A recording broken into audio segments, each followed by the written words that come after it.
Greg Ehrenberg here with Adam Scherer. It's another edition of the NBA Injury Report, and a pretty lengthy one. We got a lot of players on the Injury Report. There's also been trades that have went down. We're going to talk about some of those are going to impact teams for today. Most importantly, do us a favor, like this video, subscribe to the YouTube channel. If anything changes later in the day, you guys know the drill. Leave us a question in the comment section below. I'll be circling back to answer those later in the day.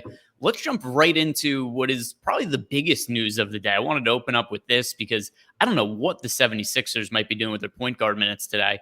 They did trade for James Harden yesterday, but he's not expected to play either today or tomorrow. We're going to wait until next week for him to make his debut with the team. But Seth Curry was included in the trade for Harden. Then we also got Shake Milton and Tyrese Maxey are questionable today. How do you see these point guard minutes shaping up if Maxey and Milton are both out? I assume you would just be getting a lot of run from Isaiah Joe at 3K. I mean, as far as playmaking goes, I guess it would be more for Embiid, more for Harris, but the minutes would clearly be there. Like, you're talking about somebody in Maxey that's playing 36 plus minutes a night. Milton hasn't been playing recently, but Joe has already been in the rotation, at least when one of the other wings were out. So I think you would get substantial minutes from Joe. You would also, I think, just naturally get more playing time from guys like Danny Green, Matisse Thybulle, Niang, because, obviously not only would we be talking about Maxey and Milton being out, but no Seth Curry either. So there's already those minutes available where you're going to need some combination of Korkmaz, Niang, Joe to play more. Then if you take out Maxey's 36 minutes, there's just a ton of minutes available for these guys. Yeah, and I mean, we've seen when this team is shorthanded, Maxey's played 43 minutes in regulation in some of these games. So, this is just really shorthanded, potentially Philadelphia 76ers team for tonight. And moving on, Darius Garland just returned from injury for the Cleveland Cavaliers and is looking like, okay, they've got him back. They've got Caris LeVert in the mix. Everything is good to go. And then all of a sudden, Darius Garland's out again tonight. He was ruled out about 30 minutes ago or so. With Garland out of the picture, but Caris LeVert now on the team, and I assume going to be starting now that he's a little more acclimated with the game under his bench. What do you think they're going to do in the backcourt? Yeah, so it'll be interesting to see what the starting lineup is, because obviously we've been getting Goodwin starting in place of Garland previously, but that was before Caris LeVert was there. I don't know if they go to Goodwin. I don't know. I mean, like, last game, Goodwin wasn't even in the rotation. They had Rondo ahead of him. So, they could start Rondo and keep LeVert with the second unit. They could start Rondo and start LeVert over Dean Wade. I don't really know what they'll do here, but I think one way or the other, you're going to see increased, probably a few extra minutes and increased opportunities for Caris LeVert. Also, it does open the door for somebody, even if he's coming off the bench, to maybe Rondo gets 20 minutes or 22 minutes at 4,100 and looks decent. But I do think the starting lineup will tell us a lot, because if you get Rondo in the starting lineup, he's just going to look better because you assume he's playing more minutes. If Goodwin were in the starting lineup, then he's 5,400. It would probably still be pretty tough to get there. But if LeVert's in the starting lineup, it makes it so I think you can feel better about LeVert playing more minutes. And somebody like Rondo is risky, but still, potentially has a ceiling. Yeah, and on the other side of this game, the Indiana Pacers who are playing against Cleveland is another team. They traded Domantas Sabonis, they traded Justin Holiday, they traded Jeremy Lamb, and you look at their injury report for today. Terry Taylor is questionable, Malcolm Brogdon is questionable, Isaiah Jackson is questionable, then Jalen Smith, who they just recently traded for, unsure if he's going to play just because the trade just went down yesterday. But who are the guys you kind of have your eye on from Indiana? I know it's something we need more information on, and it's something that we'll definitely have better info on come the deeper dive and live before lock today. But at least as of now, what looks appealing to you about the Pacers with all these moving parts? Yeah, and one other piece that we're waiting on, they acquired Tristan Thompson. We know that trade has gone through. There hasn't been confirmation about if they're going to play Thompson or buy him out. I think it's a situation potentially where, like, if Jackson and Taylor are out, maybe you see Thompson play today and then they buy him. But I think this team kind of just breaks down into two parts. One is Malcolm Brogdon, where if he's in, it just becomes difficult to really be interested in Halliburton or Duarte or Buddy Hield. But if Brogdon is out, you still have a very difficult matchup here, but you're going to have tons of opportunities for Tyrese Halliburton. He's cheaper on FanDuel than he is on DraftKings, but also potentially for Buddy Hield. I mean, Hield is somebody that this year we haven't typically been too interested in when he was with Sacramento, because he hasn't been that high of a usage guy. But when you look at who is on the Pacers right now, if Brogdon's not in, and the only people Buddy Hield has to contend with for usage are Tyrese Halliburton and Chris Duarte, and to some extent, I guess, Lance Stevenson, you could really see just a lot more shot volume from Buddy Hield at cheap price tags. So he potentially would be interesting. And then when you look to the front court, if everybody is in, meaning Jackson and Taylor, I don't know that you're necessarily too interested in anything there, but if those guys are out, you're probably seeing Goga Batadze start again and play like 30 minutes at 4,700. You're probably getting a lot of playing time for a $3,700 O'Shea Brissett, who ends up looking like a good value as well. Yeah, and I think we also have to consider when it comes to, because you mentioned Buddy Hield there. We've seen Buddy Hield be a good fantasy player in the past. He just didn't have an opportunity to get on the court for the Kings for one reason or another. I know his performance was underwhelming this year, and I know they've obviously wanted to trade him for a while, so I wasn't on the team, but I think there's good opportunity for him to bounce back and be the guy we've seen in the past. Now he's on the Pacers in a new situation. So he's somebody that could be going under the radar if some of the, like Malcolm Brogdon gets ruled out. And if we see no minutes restriction, maybe Buddy Hield starting. Moving on to another team that's really been impacted by trades, the San Antonio Spurs, because they shipped away Derek White, one that broke while you and I were recording yesterday. Neither of us were expecting. That was not a trade that anybody had really reported on as a possibility. But now we've got this team. Trey Jones is questionable. Derek White's gone. The players they got from Boston, they got Romeo Langford, Josh Richardson. Neither of them are expected to debut with the team. Are we just going to expect DeJounte Murray to be a total fantasy monster the rest of the season? Yeah, I think so. If you look at what he's done so far this year when he has shared the floor with Derek White, he's averaged 1.27 DraftKings points per minute. Obviously, good production. But when he's played without Derek White, he's at 1.55 DraftKings points per minute. Even if maybe over a larger sample that does come down a bit because we don't know, some of those minutes could have just been against second units or whatever. It's pretty obvious that you're getting more opportunities for DeJounte Murray when Derek White's not on the floor. And none of those guys that were added, like they're not playing today, so they don't matter anyway. But Josh Richardson, you're not expecting to ever cut into DeJounte Murray's production. You're not expecting Romeo Langford to cut into DeJounte Murray in the way that Derek White would. So I do expect him to be much better long-term over the rest of the year. But also today, I think just looks fantastic knowing that those guys aren't playing. Yeah, I think Murray's just solidified now. He's one of the top, 8 or so fantasy players the rest of the season, just with those guys out. It's a shorthanded roster, and DeJounte Murray, has had a really good season.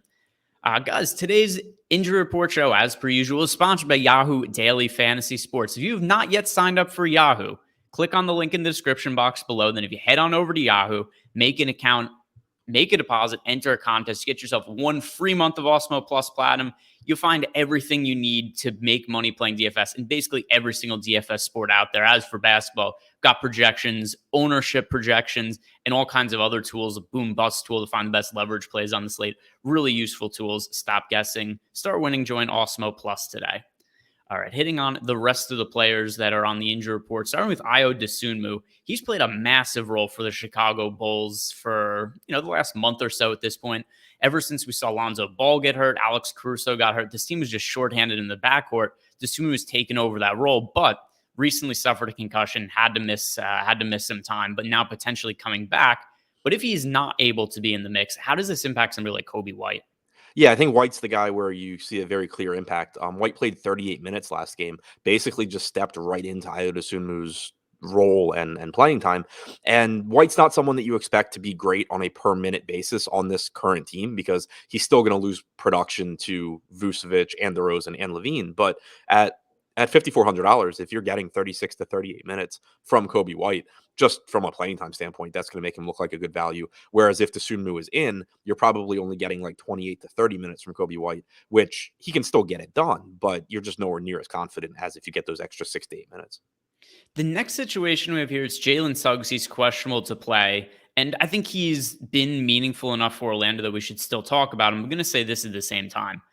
Rudy Gobert, who we're going to talk about in a second, also, he's potentially coming back from Utah today. This is a brutally difficult matchup for the Orlando Magic. There's also a good amount of blowout risk. We've got Utah favored over Orlando by 12.5 points at this time.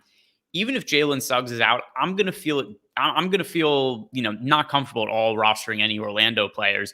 Do you feel differently? Is there anybody that does stand out to you a whole bunch if Suggs doesn't play? No, I mean, it's a scary spot for sure, both in terms of, like you said, blowout potential and just efficiency issues. Looking at the pricing, like Cole Anthony is fine at 7,200, and he does look better if Jalen Suggs is out. You're just getting more opportunities for him. Guys like Carter and Wagner, I think, are kind of fairly priced too. Maybe a little bit underpriced if you're just talking about their ceilings, but there's nothing I'd be really confident in. I do just think it makes them look a little bit better than they would if Suggs is out. You probably also get a little bit more run for like a 4K Gary Harris. I don't really know how much anyone should care about that in DFS though. And then talking about the other side of the game, the thing I just alluded to before, Rudy Gobert hasn't played in a meaningful amount of time now, dealing with the calf injury, supposedly feeling better, getting close to a return, still officially listed as questionable today. So unknown if he's going to be out there, but at the very least, we know he's coming back soon. How does his return impact the rest of the players on the Jazz?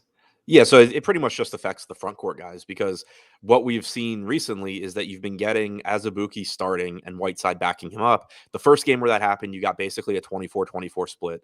Then the next game, Azubuike played like a lot more minutes, but that's because Whiteside fouled out. Whiteside had played 14 first half minutes, fouled out in the second half. And then last game, you were able to get a very cheap Whiteside at virtually no ownership because I don't know, people lost their minds and just didn't want to play him.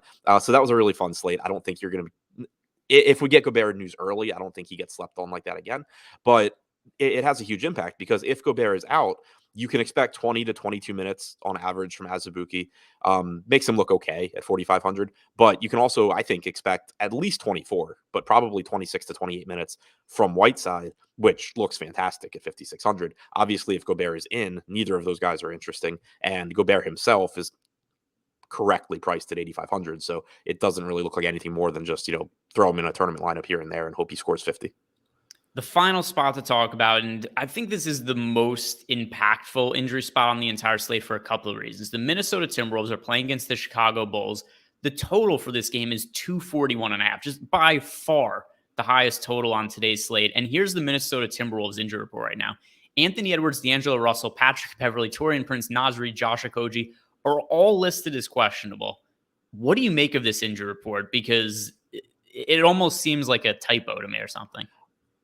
I think they're lying. I hope they're lying. I have a hard time believing that these guys are truly questionable because for one, they've been questionable for a couple of games now, and for the most part, they've played through it. Patrick Beverley missed the last game, but that was the second half of a back-to-back after he had played through a Q tag on the front end. So I think it's logical to assume that they just didn't want him out there on a back-to-back. Russell was questionable last game and played 36 minutes. Edwards was questionable and sounded like a legitimate question mark. He said he's been dealing with some knee soreness. He played through it. They asked him after the game if he thought that he should maybe take it easy. And he said Karl Anthony Towns won't let him. So it doesn't sound like he's, I don't think unless it got worse, he's likely to just decide he needs the day off. So I'm kind of just treating it like all of these guys play. And then, if guys get ruled out, obviously they'll have to adjust because there is likely to be a lot of scoring in this game. But it's not very difficult to make those adjustments either.